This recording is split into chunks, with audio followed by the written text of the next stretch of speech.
To understand the business of mythology and what a chief belief officer is supposed to do, you have to hear a story of Ganesha, the elephant-headed god who is the scribe of storytellers, and his brother, the athletic warlord of the gods, Kartikeya. The two brothers one day decided to go on a race 3 times around the world. Kartikeya leapt on his peacock and flew around the continents and the mountains and the oceans. He went around once, he went around twice, he went around thrice. But his brother, Ganesha, simply walked around his parents once, twice, thrice, and said, I won. How come? Said Kartikeya. And Ganesha said, you went around the world. I went around my world. What matters more? If you understand the difference between the world and my world, you understand the difference between logos and mythos. The world is objective, logical, universal, factual, scientific. My world is subjective. It's emotional. It's personal. It's perceptions, thoughts, feelings, dreams. It is the belief system that we carry. It's the myth that we live in. The world tells us how the world functions, how the sun rises, how we are born. My world tells us why the sun rises. Why were we born? Every culture is trying to understand itself. Why do we exist? And every culture comes up with its own understanding of life, its own customized version of mythology. Culture is a reaction to nature. And this understanding of our ancestors is transmitted generation from generation in the form of stories, symbols, and rituals, which are always indifferent to rationality. And so when you study it, you realize that different people of the world have a different understanding of the world. Different people see things differently, different viewpoints. There is my world and there is your world. And my world is always better than your world. Because my world, you see, is rational, and yours is superstition. Yours is faith. Yours is illogical. This is the root of the clash of civilizations. It took place once in 326 BC on the banks of a river called the Indus, now in Pakistan. This river lends itself to India's name, India, Indus. Alexander, a young Macedonian, met there what he called a gymnosophist, which means the naked wise man. We don't know who he was. Perhaps he was a Jain monk, like Bahubali over here, the Gomateshvara Bahubali, whose image is not far from Mysore.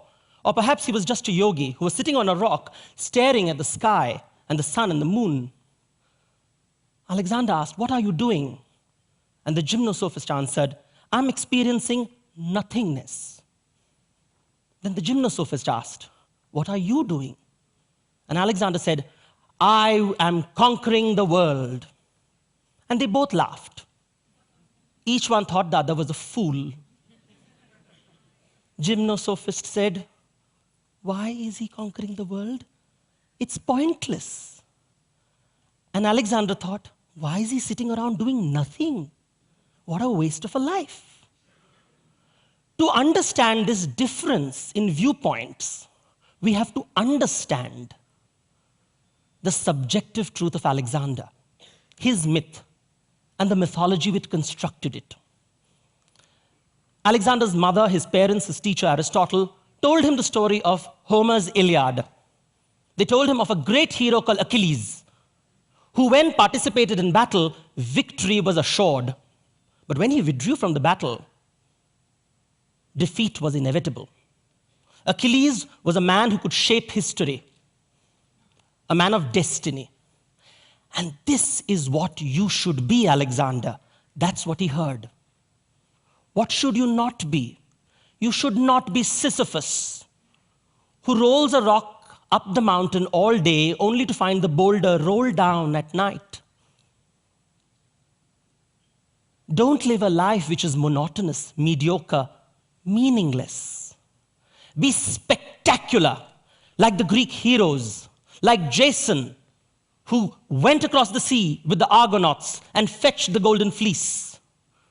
Be spectacular, like Theseus, who entered the labyrinth and killed the bull-headed Minotaur. When you play in a race, win. Because when you win, the exhilaration of victory is the closest you will come to the ambrosia of the gods. Because you see, the Greeks believed you live only once. And when you die, you have to cross the river Styx. And if you have lived an extraordinary life, you will be welcomed to Elysium, or what the French call Champs-Élysées. The heaven of the heroes. But these are not the stories that the gymnosophist heard. He heard a very different story. He heard of a man called Bharat, after whom India is called Bharata. Bharat also conquered the world. And then he went to the topmost peak of the greatest mountain in the center of the world called Meru. And he wanted to hoist his flag to say, I was here first. But when he reached the mountain peak, he found the peak covered with countless flags of world conquerors before him, each one claiming, I was here first.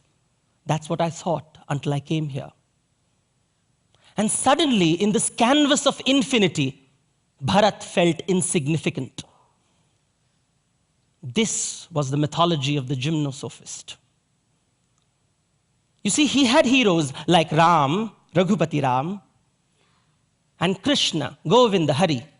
But they were not two characters on two different adventures. They were two lifetimes of the same hero. When Ramayana ends, the Mahabharata begins. When Ram dies, Krishna is born. When Krishna dies, eventually he will be back as Ram. You see, the Indians also had a river which separates the land of the living from the land of the dead. But you don't cross it once. You go to and fro endlessly. It was called the Vaitarni. You go again and again and again. Because you see, nothing lasts forever in India, not even death. And so you have these grand rituals where great images of mother goddesses are built and worshipped for 10 days. And what do you do at the end of 10 days? You dunk it in the river. Because it has to end. And next year, she will come back. What goes around always comes around. And this rule applies not just to man, but also the gods. You see, the gods have to come back again and again and again as Ram, as Krishna. Not only do they live infinite lives, but the same life is lived infinite times till you get the point of it all. Groundhog's Day.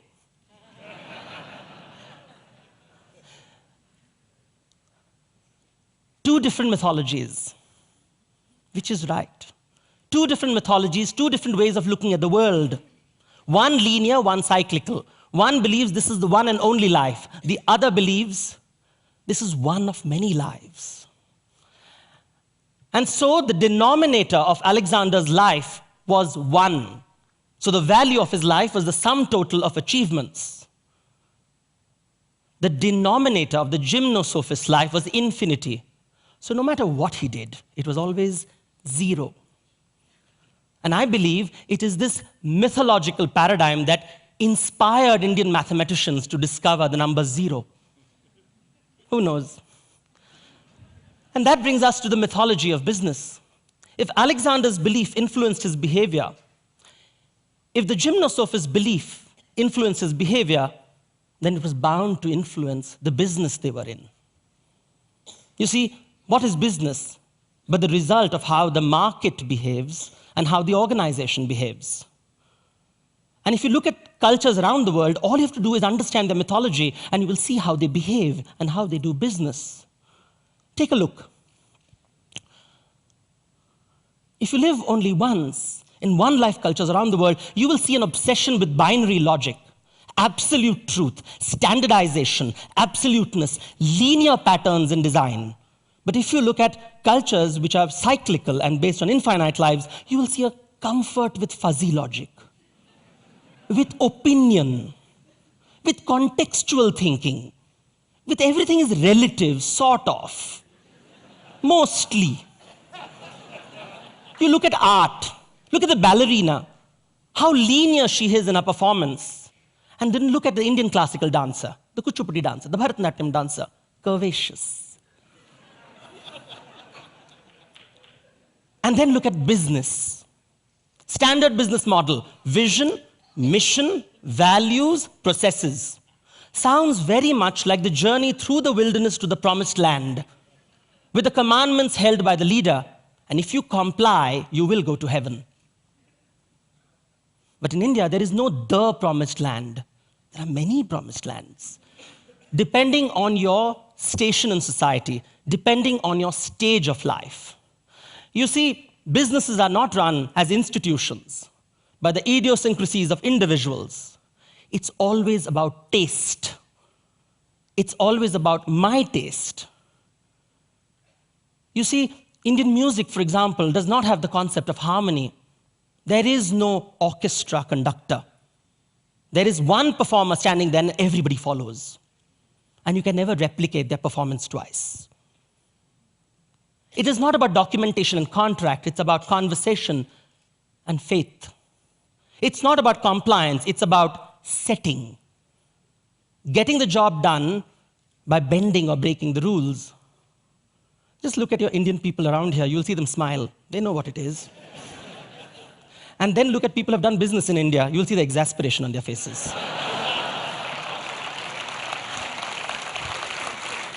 You see, this is what India is today. The ground reality is based on a cyclical worldview. So it's rapidly changing, highly diverse, chaotic, ambiguous, unpredictable. And people are okay with it. And then globalization is taking place. The demands of modern institutional thinking is coming in, which is rooted in one life culture. And clash is going to take place, like on the banks of the Indus. It is bound to happen. I have personally experienced it. I'm trained as a medical doctor. I did not want to study surgery. Don't ask me why. I love mythology too much. I wanted to learn mythology, but there's nowhere you can study, so I had to teach it myself. And mythology does not pay, well, until now.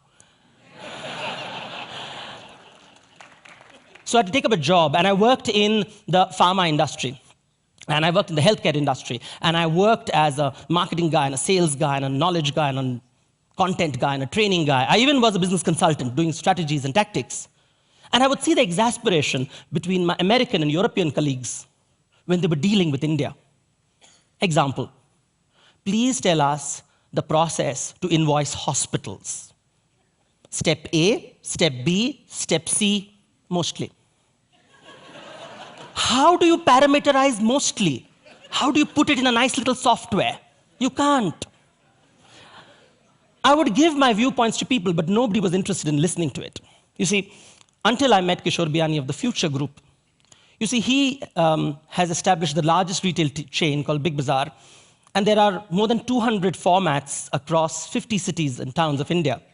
And he was dealing with diverse and dynamic markets, and he knew very intuitively that best practices developed in Japan and China and Europe and America will not work in India. He knew that institutional thinking doesn't work in India, individual thinking. He had an intuitive understanding of the mythic structure of India. So he asked me to be the chief belief officer and said, all I want you to do is align belief. Sounds so simple, but belief is not measurable. You can't measure it, you can't manage it. So how do you construct belief? How do you enhance the sensitivity of people to Indianness? Even if you're Indian, it is not very explicit, it's not very obvious.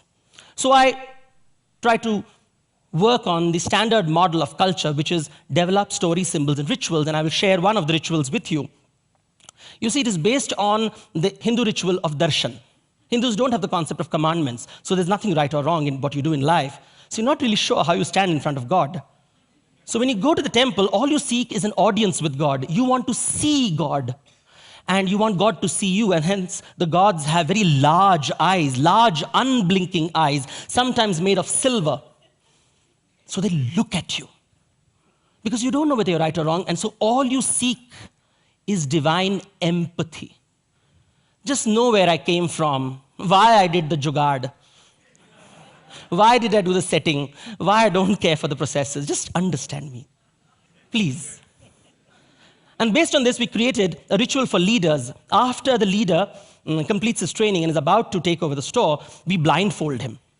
We surround him with his stakeholders, the customer, his family, his team, his boss. You read out his KRA, KPI, you give him the keys, and then you remove the blindfold. And invariably, you see a tear because the penny has dropped. He realizes that to succeed, he does not have to be a professional. He does not have to cut out his emotions. He has to include all these people in his world to succeed, to make them happy, to make the boss happy, to make everyone happy, the customers happy, because the customer is God. That sensitivity is what we need. Once this belief enters, behavior will happen, business will happen, and it has. So then we come back to Alexander and to the gymnosophist. And everybody asks me, which is the better way? This way or that way? And it's a very dangerous question because it leads you to the path of fundamentalism and violence. So I will not answer the question. What I will give you is an Indian answer, the Indian head shake.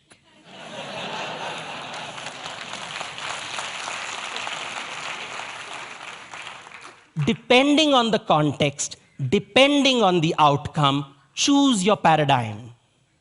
You see, because both the paradigms are human constructions. They're cultural creations, not natural phenomena. And so the next time you meet someone, a stranger, one request.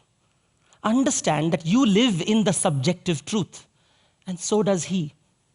Understand it. And when you understand it, you will discover something spectacular. You will discover that within infinite myths lies the eternal truth. Who sees it all? Varuna has but 1,000 eyes, Indra 100, you and I, only 2. Thank you. Namaskar.